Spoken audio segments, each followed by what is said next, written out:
Welcome to the Determined Truth Podcast. Want the truth? You can't handle the truth. Where we aim to explore questions of truth, the scriptures, and what it means for the church today. Here are your hosts, Rob Dalrymple and Vinnie Angelo. Hello, everyone. Welcome in. It's been a whole week. If you're listening in real time, it seems like 1,000 years, but it's just been 7 days.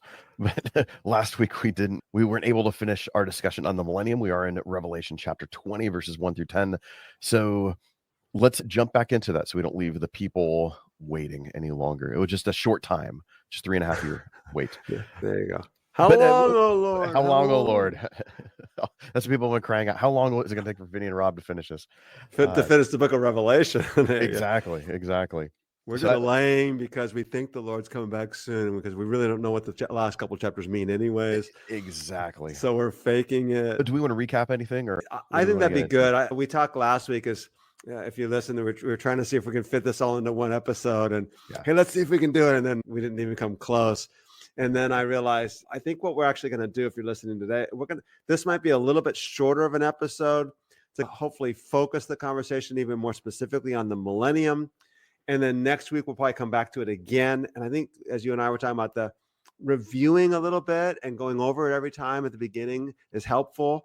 And processing. And I think if we tried to slam everything into this one episode today, it would actually be too much, because believe it or not, the Armageddon passage is actually an important aspect to this conversation on the millennium. So let's just begin, Vinnie, just briefly with reminding our listeners what the three views of the millennium are. We talked about a little bit before that we don't want to be like labeled with one of the views, because there are always aspects of each of these views that we may or may not agree with. But you basically have premillennialism, post-millennialism, and amillennialism. Well, and before we define the three, let's remind ourselves the millennium, because when you're dealing with these prefixes of pre, post, and it's describing the millennium, which is the reign of Christ. Yes. So if you're getting confused on what this millennium is, it represents the reign of Christ. So does Christ return before his reign, after his reign, or is he there during his reign? Is that a simplified way of saying it? Okay. Yeah, exactly. And maybe we can even say it refers to 1,000-year reign of Christ, hence mille or millennium. Although whether that 1,000 years is an actual literal 1,000 years or not, that might be subject to discussion. Yeah, so you've already defined it already pretty well. Premillennialism and postmillennialism, the way to distinguish those two is to say, when does the second coming happen with regard to the millennium? Pre-millennialism says second coming happens first, pre or prior to. And that big argument for them is going to be chronology, right? That the order of events in Revelation 19 and Revelation 20, Christ returns in 19 verses 11 through 16. And then in 21 through 10, we have the discussion of the millennium. Christ returns, then the millennium, very obvious.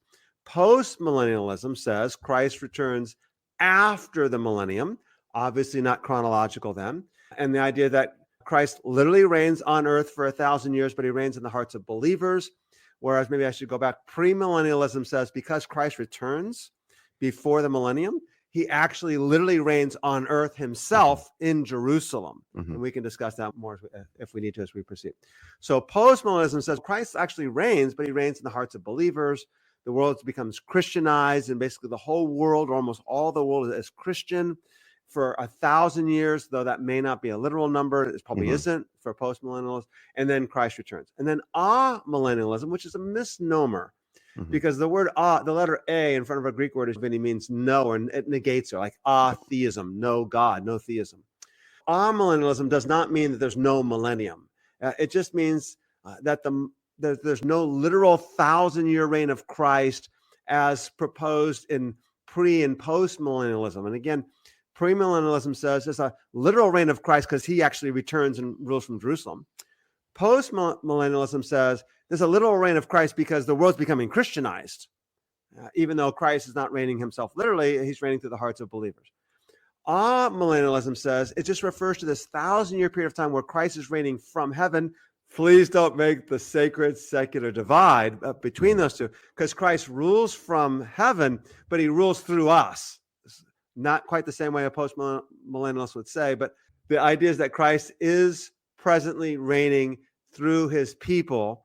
His reign, however, is from his throne in heaven, and then he'll return at the end to establish his kingdom. There you go. That was simple. We want to make sure, too, that this is such a low shelf Yeah. basic description of these things. Yes.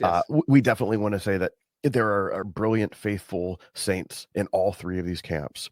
And we want to make sure that we're not just being simplistic in all these things. There's a lot more that could be said. We don't want to misrepresent any one of these views. There's a lot more that could be said on all these views. There's millions of pages that have been spilt, or ink that's been spilt on millions of pages to describe all of these views. So there is more to that.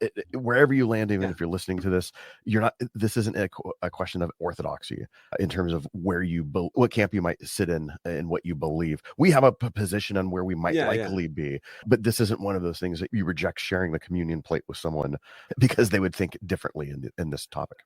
But interestingly, by the way, and you fully know this, there's a lot of people that would disagree with that, right? Exactly. There are people that are firmly embedded in some of these camps that think this is an issue to not share the communion plate with.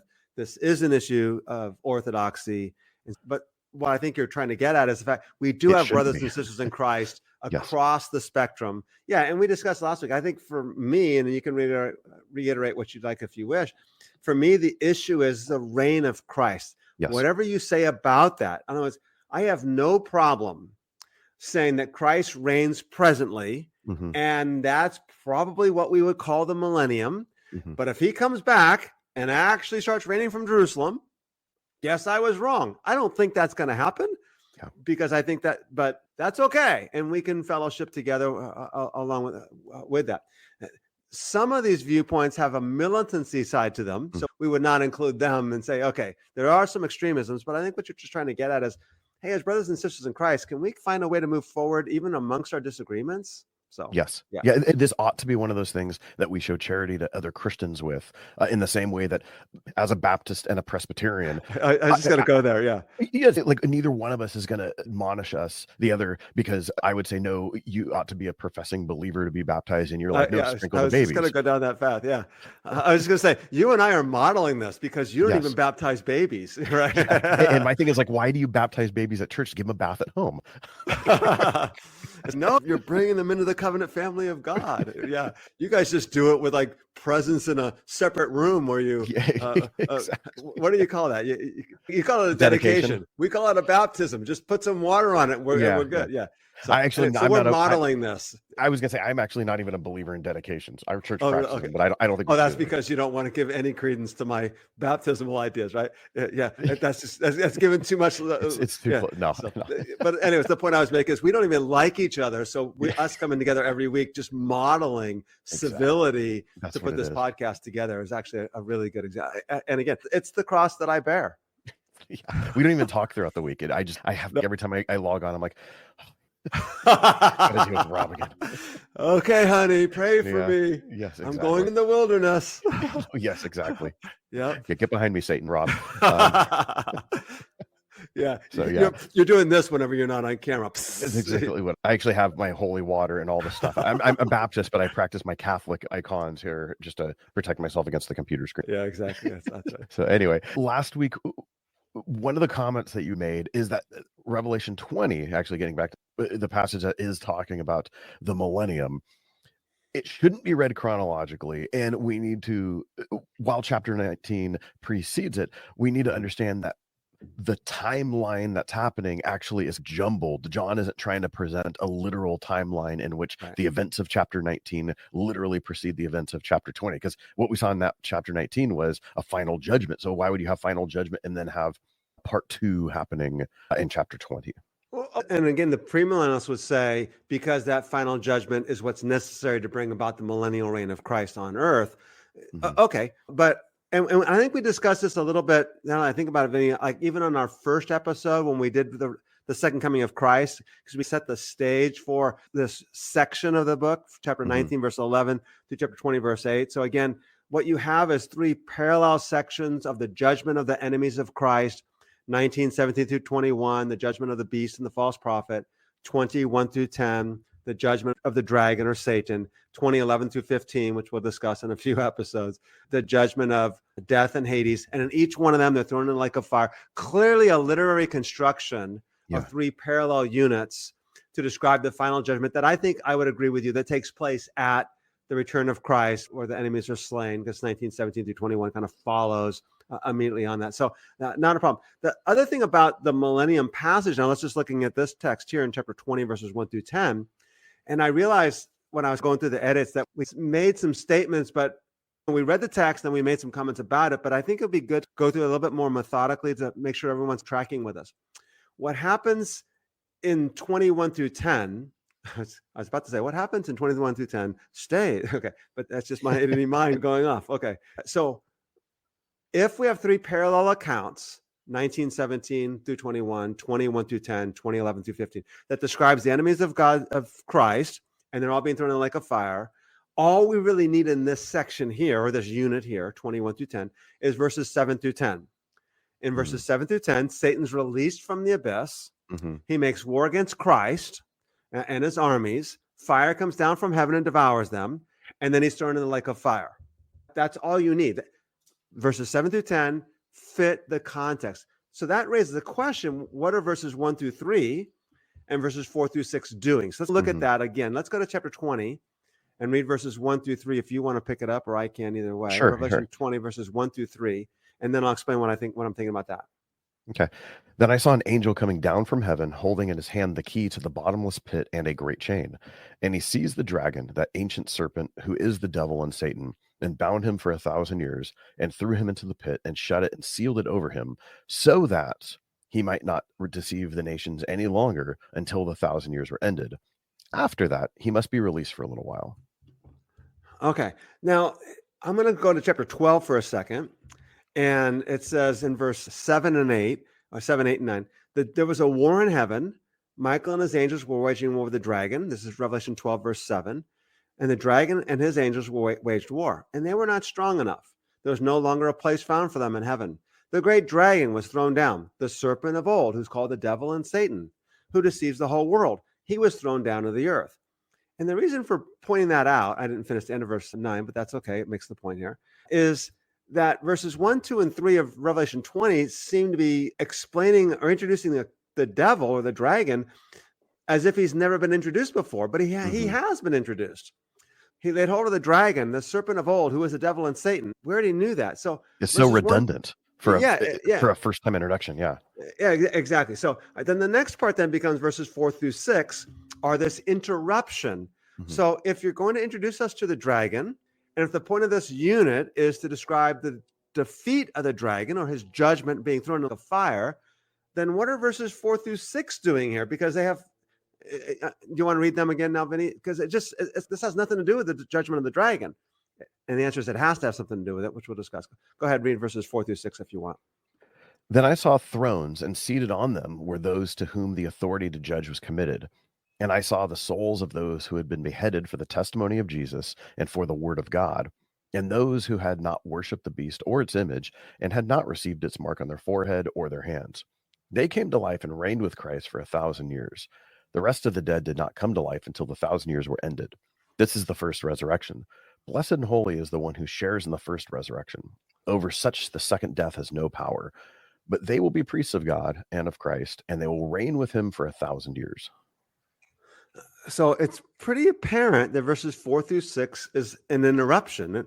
And we'll discuss this a little bit more, but we mentioned it, I think, last week and obviously a few times previously. The same thing happens in the Armageddon account. You have this description of Armageddon, and then all of a sudden, blessed are those who stay awake and keep their garments with them. You're like, and almost every English translation puts verse 15 in Revelation 16 in parentheses. It's a parenthetical note. It's an interruption. Well, if you look at the text carefully in Revelation 20, verses 4 through 6 also are pretty clearly marked off as an interruption, because look at verse 3. It says, Satan will not deceive the nations until the 1,000 years were completed. After these things, he must be released for a short time. Verse 7, when the 1,000 years are completed, Satan will be released. Verse 7 is clearly picking up where verse 3 left off. That makes verses 4 through 6 kind of this interruption. And then one last thing to note for now, and that is verses 4 through 6 are actually in the very middle of this whole section. So we discussed in our first episode on this section that from chapter 19:11 through 21:8, we have this section that is in between the account of the harlot and the account of the bride, clearly marked off in between these two sections. That section, this section, begins with the second coming of Jesus, 19:11 through 16. And then Christ comes down. And then 21 verses 1 through 8 are introduction to the descent of the New Jerusalem. The New Jerusalem doesn't descend, but it's introduced. It's about to descend. So that's the opening and the closing. In the middle are these three sections that we just discussed, the judgment of the three enemies of Christ. And in the middle of the middle one, so the middle one is 20 verses 1 through 10, and the account of the millennium, or the account of the judgment of Satan. But in the middle of that section, verses 4 through 6, are God's people who reign with Christ for 1,000 years. So that itself tells us it's very prominent and something very important, very significant is going on. Okay. But it's obvious. It's pretty easy, isn't it? I mean, if anyone's not tracking with us now, there's just no hope that they're ever going to figure this out. I think we made it as plain as day. I'm just shocked at the stupidity of our listeners that it's taking them this long to get it. They're writing us notes. Can you say it again? Come on. Exactly. All right. Yeah, right. Yeah. That's why we had the 10,000 letters that came in last week that made it say, okay, we're going to make this 3 episodes because obviously, yeah. So last week you argued that it makes sense to suggest that the millennium, which is this 1,000-year period where Satan is described as being bound in an abyss, is present reality. This is something we should expect now. It's not a future thing. And we discussed that because we look around, we see the crap that exists in the world. Like, things suck. It's not fun. Every day there's just bad. I'm in a big church. We constantly get prayer requests from congregants. It let us know how bad things are. People have heart attacks, strokes, things get broken into, evil that happens. Isn't that a pretty good argument to say that no, Satan is not bound now? There's still death and evil and destruction in the world. That's just personal experience. That's not even paying attention to the wars that happen and all the other stuff we see.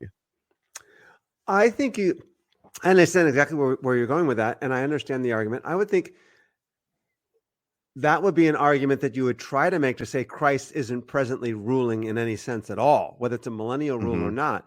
And it's just no. Clearly, we have what we call the already not yet, the both and, that Christ is reigning and he's defeated death and conquered sin, yet sin and death still remain because, as we discussed throughout our study of the book of Revelation, it's God's justice, it's God's mercy, granting them time to repentance while God's people faithfully go out and proclaim the gospel. That's why we have this already not yet, but we clearly have the new creation's already begun, 2 Corinthians and Galatians, this language of new creation, yet the new creation is not here in totality.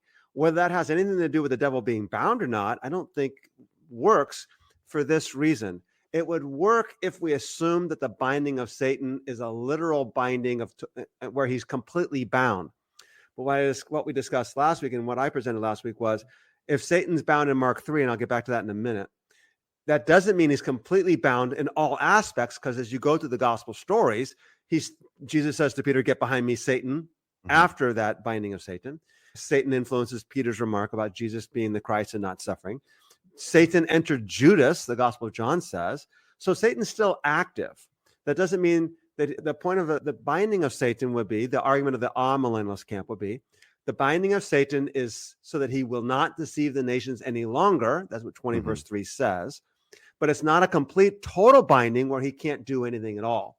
And then the other thing I would add to your point would be, and this, I think, where the post-millennialism goes bad, and that is, if Satan's bound and the world's Christianized, then it's going to be a pretty good world.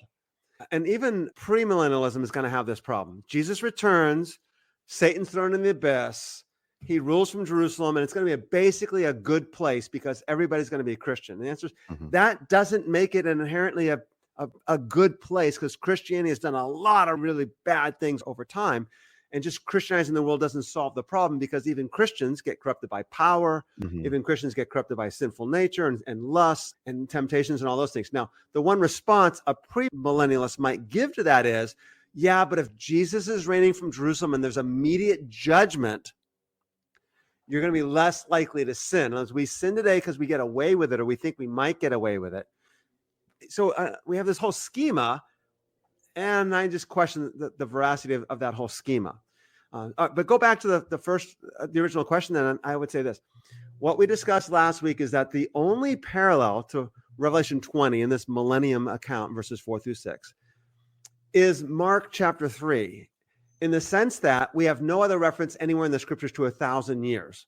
You do have the new creation of Isaiah that we alluded to, but we didn't discuss, and maybe Isaiah 65 and Isaiah 11.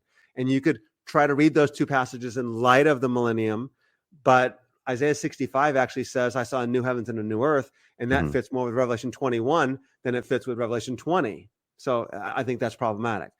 I guess I should cover myself or clarify for the sake of the premillennialists. The premillennialists would say, Isaiah 65 says a new heaven and a new earth, but it goes on to say people will die at the age of 100, and that'll be young. Revelation 21 says, I saw a new heavens and a new earth, link in the two passages, but there's no more death. And therefore, the premillennialist says, oh, Isaiah 65 must be talking about the millennium. You can see the problematic nature of it. The point, though, is the only passage that seems to be parallel, I think it is, and I understand that not everyone's going to agree, is Mark chapter 3 that we discussed last week. And just to review for the sake of our listeners. And that is in Mark 3, Jesus says, I entered the strong man's house and I bound him. And that's how I'm able to cast out demons, because they were accusing him of working in cahoots with the devil. And that's how he's casting out demons. And Jesus says, how can a house against itself that's divided, I cannot stand. I'm not working in cahoots with the devil. I'm working against him. In fact, I already bound him. And really problematically for Jesus's listeners was the house of Israel is the house in which the devil's in, and I had to bind him from working within this house, and I've bound him, and that's how I'm able to do the work of the kingdom. And of course, the parable in Mark 4 about the sower goes out to sow, and some of the seeds fall upon the roadside, and the devil snatches it away so that they can't seek into the soil, is Jesus's response by means of a parable to say, you guys are the ones deceived by the devil, not me. So the devil's active and working, so much so that he snatches the seeds, even though he's been bound. And I think if that's the case, it would argue that that the binding in Revelation 20 is not a total binding where he can't do anything. He still roams the earth seeking whom he may devour, as Peter says. But it's a limited binding in the sense that so that he can't deceive the nations any longer. And then one more thing, as we discussed last week, because of that, the Gentile mission is able to take hold. And the gospel goes out to the nations, not because everyone is no longer deceived, but because not everyone is deceived. And some will come to faith. I think for me, this point, coming from a premillennial dispensational background and moving over into a more covenantal, amillennial-ish, but more covenantal viewpoint, this is one of the things that really hung me up for a long time. Okay. And because I was constantly hearing the voice that I was brought up with, which was, no, Satan can't be bound because there's still awfulness in the world. Yeah. Okay. All right. Good.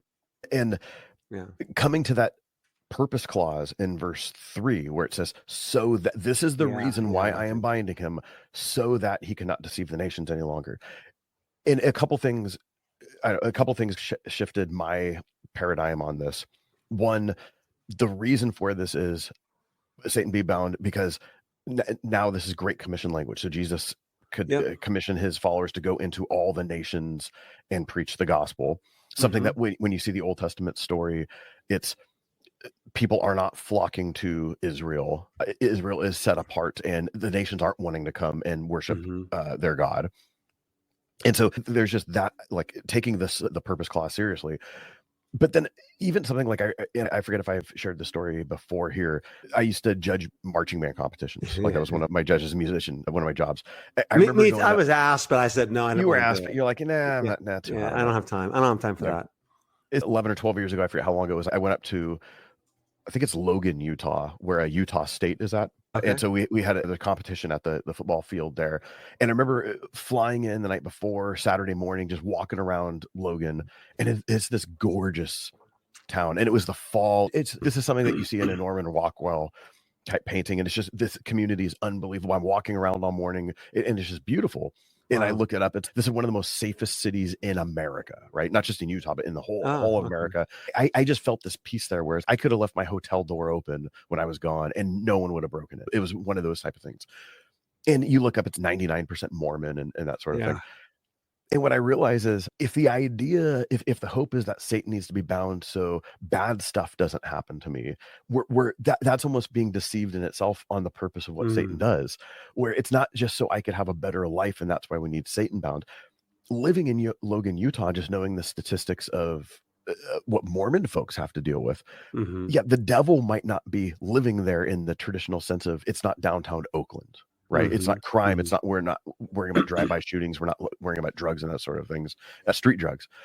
But you are dealing with a community that is so completely rocked by behaviorism and moralism. Mm. The rates of depression for Right. LDS folks is so high. The Right. rate of substance abuse for prescription drugs is so Mm. high. It's just because you're living under this unrealistic pressure to be perfect. Yeah. And Religious pressure. Yeah. religious pressure. And it's, while it's safer, while you might have better quote unquote neighbors living in Logan, Utah, where I don't have to worry about a drive-by, I don't have to worry about someone ripping off my stuff, my kid being, exposed to drugs, it's just as lost. It's just, it's in a moralistic kind of way. And that's where it's like, when we just make the binding of Satan being about physical safety, or not wanting to have neighbors who look like Oakland or whatever, or wherever your city is in your part of America, we're just missing the point. The point is about the gospel, and the point is about Satan is bound so the gospel could go out to the world. For me, once I started having those shifts, I just started understanding the text in a different kind of way. Yeah. And boy, there's so many ways, so many conversations we can have here too, because what looks like, take a place like where you live and say Black Hawk or some of the wealthier communities, white collar crime could be even more insidious than inner city crime in Oakland. They're doing actually more damage. But it's a really good point that you're making in terms of, I don't know that we can say this categorically, because the Genesis 3 story, sin comes into it because the devil is indeed tempting. Yeah. But I don't think we necessarily need the devil to be bad people. Right? No, not at all. I think the nature of humanity is such, and I think this is an important caveat also, and that is, as by the time this goes live, we will have already done one live stream on Christian nationalism and a second live stream coming up. And the idea that if we can make this a Christian nation with Christian laws, it'll be a better place. And the answer is that just doesn't work. That's not true. Yeah. And it's certainly not a better place for people that don't adhere to Christianity, because now they're imposed and I think that's the antithesis of the gospel. And as you're saying, what it's really about is the kingdom flourishing and the kingdom expanding, not having comfortable lives and a more moral community and a safer community. It's about those things, but especially the flourishing of the kingdom, where there's justice for the sake of the poor and the oppressed and the marginalized, and God's name is being known because we love our neighbors and love our enemies the way God loves us. So, yeah. So we're certainly not going to finish this conversation in one episode now. Exactly. I was going to say we read verses 4 through 6, but is there anything else in verses 1 through 3 that you wanted to look at? Or I think verses 1 through 3 are actually really critical to understanding what's going on. We might actually finish with 1 through 3 here. Okay. Let's see how it goes. We hope you're enjoying the podcast, and we want to remind you that everything we do at Determined Truth, the podcast, Rob's blog, and our YouTube channel, is available on the Determined Truth app. Directions on how to download the app is available in the show notes and on the determinedtruth.com website. Just click on the app tab. So I think that there's several things I would want to say about chapter 20, verses 1, 2, and 3. And there's a little bit of uncertainty here. So again, I'm not saying that this is the crux of the matter, that everything I believe on the millennium passage kind of hinges on this.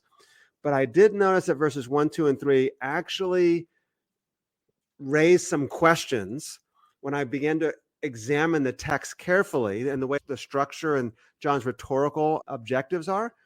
And I began to realize there's questions here that I don't think any of the scholars have actually raised, because I don't think they saw some of these things there. So first off, I think that there's a parallel between chapters 20, verses 1 through 10, this account, and chapter 9. Now, chapter 9 that we really glossed over, and we glossed over because of this passage here. And that is verses 1 through 19 basically describe the 5th and 6th trumpets.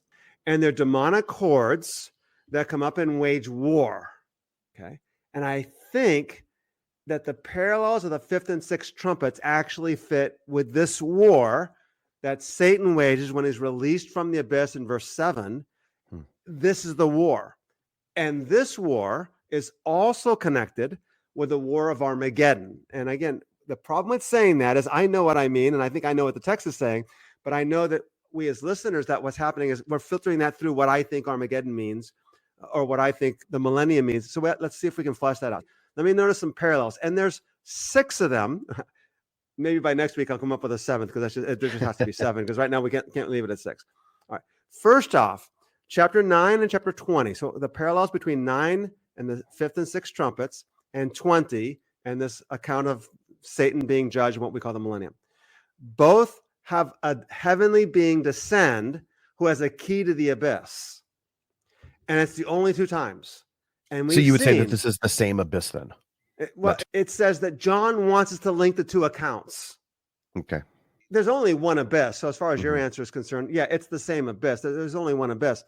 But when John links 2 passages by using rhetorical language of repeating something, another angel here or a strong angel there and a strong angel there, oh, these 2 passages are linked by the reference to a strong angel, as we saw in chapter 5 and chapter 10, and then later on in chapter 18. So in the same way that in chapter 7 and chapter 14, we see 144,000, we should assume it's the same 144,000. It's the same thing here. Yeah, exactly. Okay. Even more, that's an easier one, though. But this is clear that he's using the repetition of an angel with a key to the abyss, and it only occurs twice. Okay. Chapter 9 and chapter 20 have to be linked somehow. So now the question becomes, how are they linked? And of course, secondly, then, you have the demonic hordes in the 5th and 6th trumpets are linked with the account of the war, which is happening in chapter 16, 12 through 16. And I said we have to get to the Armageddon passage, and we'll get to it as we proceed. But let me introduce that topic now. The war in chapter 16, 12 through 16, that's the Armageddon passage. The war in 19, 17 through 21, that's the account of the judgment of the beast and the false prophet, and they're thrown in a lake of fire. And the war in chapter 20, verses 7 through 10, are clearly parallel to those 3 accounts. And I think the war that the demonic horde wages in the 5th and 6th trumpets is also parallel. So let me make that link, and we'll get to the link between the 3 accounts that reference the war, probably not this week. So here we go. The term war, the word war, the noun, occurs 9 times in the book of Revelation. Now, you may have heard us say, or me say, that the war occurs 7 times. And that's because the war occurs 7 times. There's 2 other times where the word war occurs, and it's actually both in chapter 9, but it's not the war. So chapter 9, verse 7, referring to this demonic horde that comes out of the abyss. Verse 7, the appearance of the locust was like horses prepared for, my translation says battle, but it's the Greek word for war.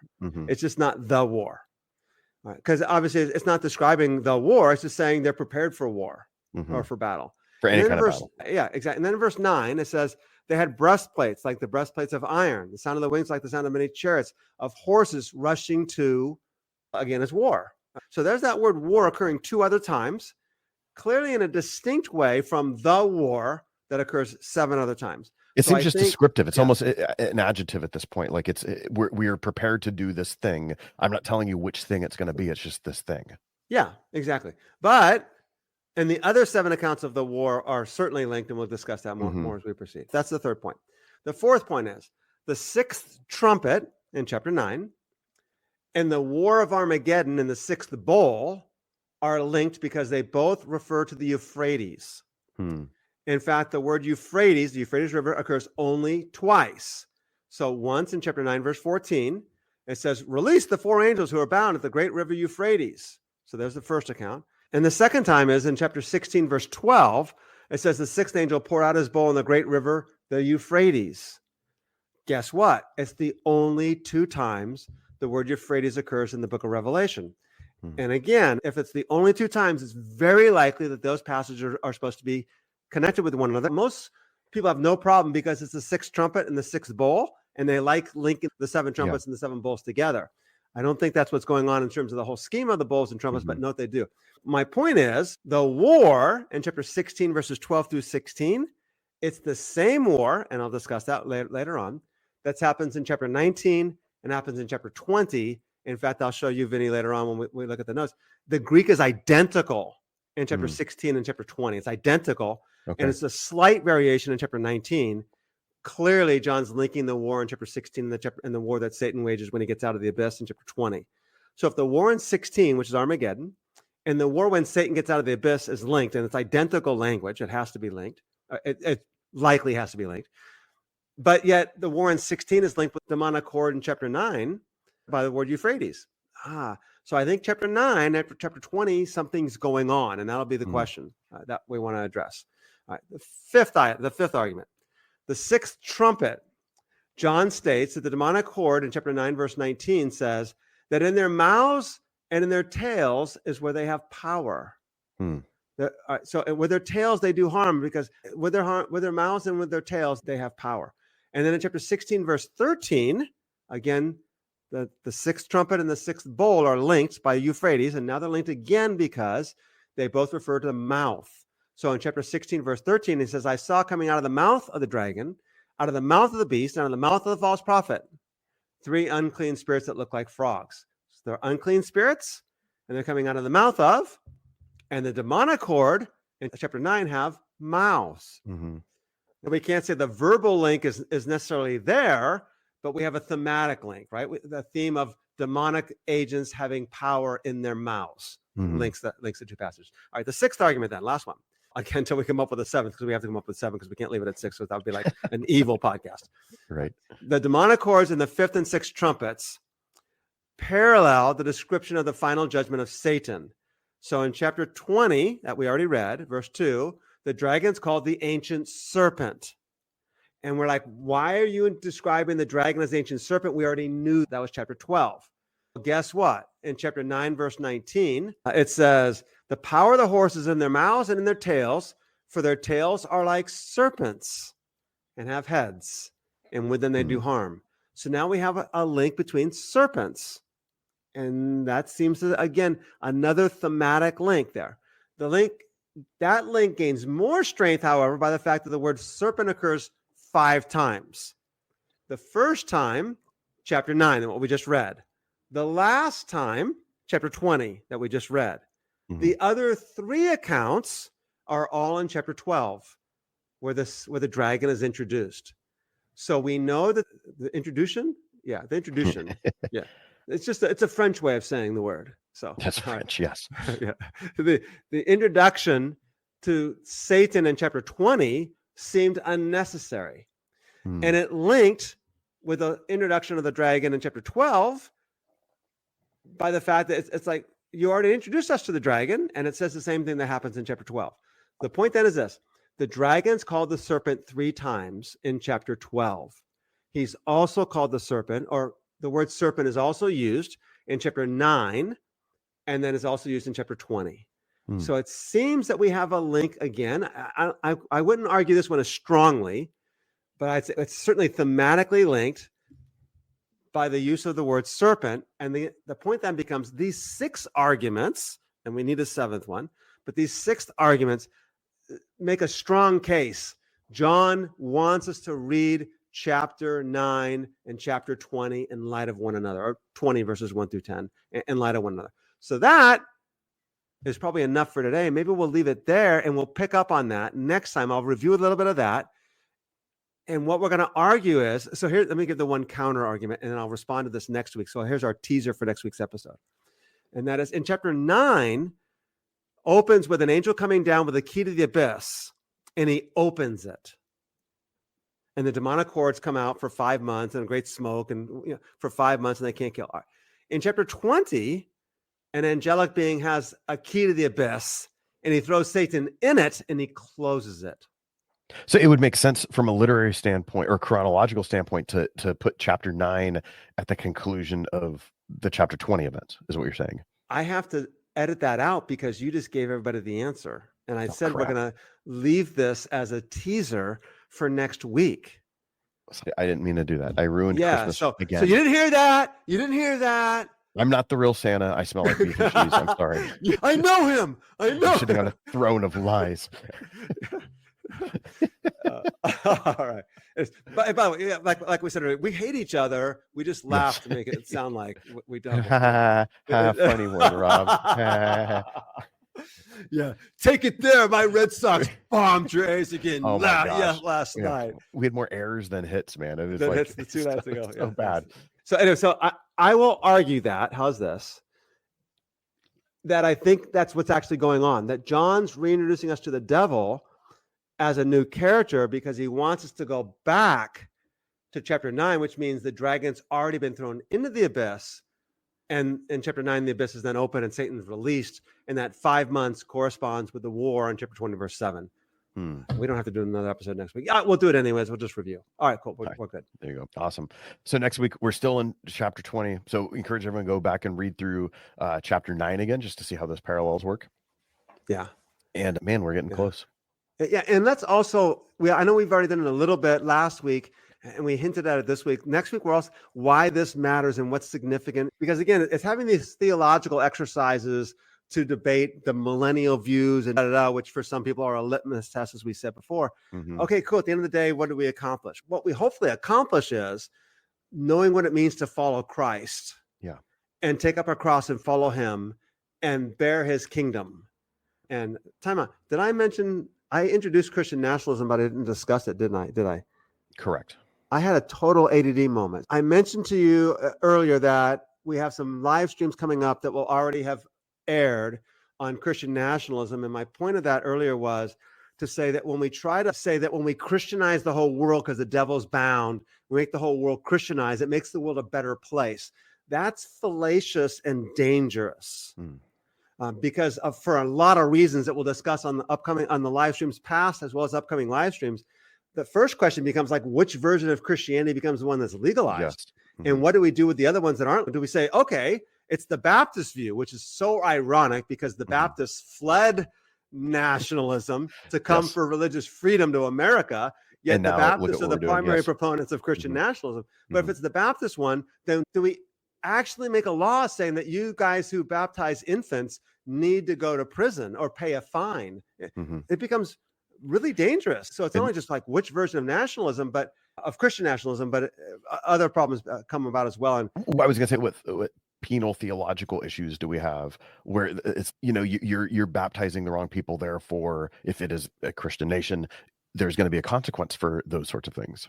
If you're doing it wrong. So it makes sense that it's one of those things where the dominoes knock over where, okay, if you're going to go this route, what about? Let's go one more step. And here we are making this 35-minute episode. It's going to be 50 by the time we're done. Yeah. But I think this is an important point. And I'm not saying this to bash the Baptists. Again, I grew up Southern Baptist. I got saved in the Baptist church, did wonderful things for me also.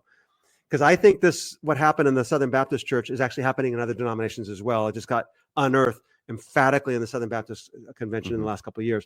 But the high level of sexual immorality that was happening amongst pastors and leaders in the Southern, and they were covering it up. Imagine if they were given governmental authority, governmental power, how big the cover-up would be. Because now what's happening is your goal and power of that nature is to stay in power. And you really don't want it to be exposed. And you have the power to cover it up. So you can see how much of a trouble it was, even within a denominational setting. Imagine if you add political power to that, it becomes, and obviously the Roman Catholic Church did that with popes killing other popes and popes even not covering up and having weddings for their granddaughters at the Vatican. I don't think wedding the church with power is a good idea for anyone. And I don't think it's a way to love our neighbor. I think, and we'll discuss this in upcoming live streams, I think a pluralistic political context actually is a way to say, I don't agree with you, but I love you and respect you enough that you can hold that view. Obviously, I'm going to make law saying that your view about abusing children is wrong or killing Jews for fun is wrong. We're going to make that illegal. But I think that's how we have to differentiate all that. Excellent. Yeah. And one point that I'm thinking of, I know. One more thing. I finished another episode is what I was going to say. Honey, I'm safe. I survived. Oh, never mind. He wants to go on longer. I'll be here just a couple more minutes. Keep praying. Keep fasting. You can eat in 5 minutes. The whole church is here. The whole church comes over so they can pray for me while I go through this. It's intercessional prayer, yeah, for me. No, it just dawned on me as well. In the good news of chapter 20 is that Jesus not only gives us the command to go out into the world and fulfill the Great Commission, but he says, and I'm actually going to restrain the biggest opposition you had, which is the devil. So you could actually do this now. And so there's that negative side of thing. Like you had this thing going against you that but I'm now restraining that. But also this is John 14. And guess what? While you go out, I'm actually going to empower you with my spirit as well. So there's that positive where you're not just left merely with the Spirit of God to do the work of God, but you're also doing it while the ultimate enemy of God is being bound. And it just, those parallels hit me for the first time. Obviously, I've thought about them, but not together. Yeah, cool. Yeah, very good. All right, thank you. Great. All right, so next week we are into finishing or going through more of chapter 20. say I that. think we'll finish 21 through 10 next week. Yes. Okay, great. All right, everyone. Hope you're appreciating it. Keep listening to the podcast. Make sure to, we haven't said this in a while, leave some reviews, get the algorithm going. So leave some reviews, especially on your Apple podcast. If there's always a good time to send in financial support if you want to do that for the ministry. So you could check out ways of doing that on determinedtruth. Is it .com? Yeah, .com. determinedtruth.com. Forget .com.org. So you can check that out. And until then, we'll see you next week.